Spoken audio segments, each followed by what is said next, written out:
خیاله مونس ما ایرانی ها تو جاده ها خیاله خیاله خیاله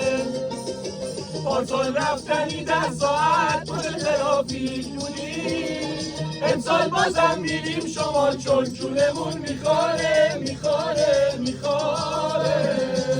جاده های شمال آب مدنی 60,000 این همه کتف و بال شد داریم بازوغان جاده های شمال دینا رو میدن بشار شب یه گوشه کنار چادر میزنیم بی خیال